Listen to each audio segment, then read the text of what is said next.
is the fastest way for you to do it, which means that the strategy remains up to date and there's less friction in terms of maintaining the system. You, like, most of the time you're working from strategies. And the other reason that this also works, by the way, is I always used to find I would set up a project, and you can look at these strategies. They're almost sub-projects within a project. They could almost be projects within themselves.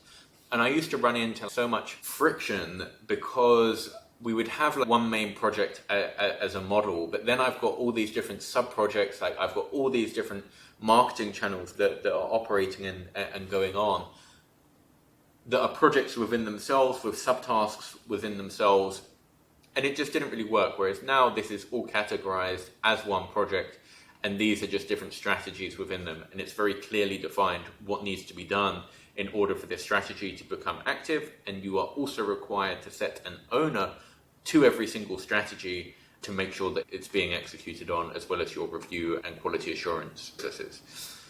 So now we come down onto like profit. How can we make this like a no-brainer offer? I think is a really good question, stolen from $100 million offers. How can we blow clients away? What is a wow experience that we can deliver for clients? So again, this applies to business, but it also applies to OF profiles. How can you make it a 100% no-brainer offer? How can we reduce expenses? So that can either be from software, from moving around tools, from eradicating unnecessary things, perhaps people. Perhaps, for example, we made like some optimizations the other week with how we do reposting, where we were able to increase our entire team from managing 150 accounts doing Reels reposting to doing 180 accounts. So our cost to manage per IG account was reduced significantly. What are non-profit making activities that we're currently doing? Again, really good question to ask yourself. What are strategies or things that you're currently doing that aren't making you money?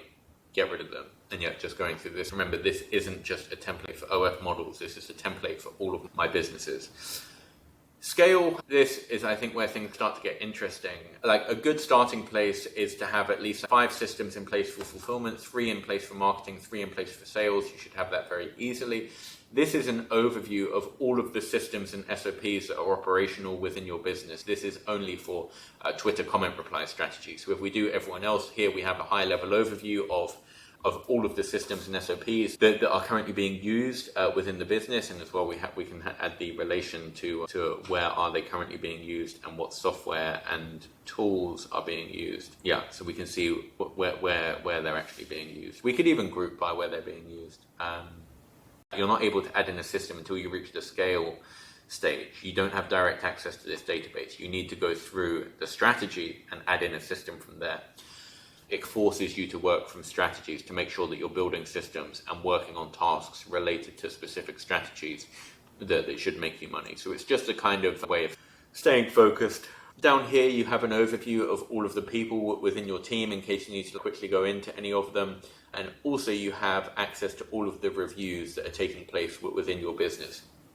So for me, this is now how a business should really look. Instead of me having an endless list of tasks, what do we now have? We have our systems. We have the people that are working every day and executing on this stuff and completing these tasks and making sure that everything is being done. By the way, systems also includes automation. So systems is either an SOP or it's a bot/automation that is operating within your business. I much prefer to manage automations from here, and I can also update within Notion the last time that specific automation was actually ran, for us to be able to keep an eye on it. And if it hasn't ran within our desired time frame, for example, if we're expecting it to run every 8 hours and it hasn't done, you can easily trigger like a Slack notification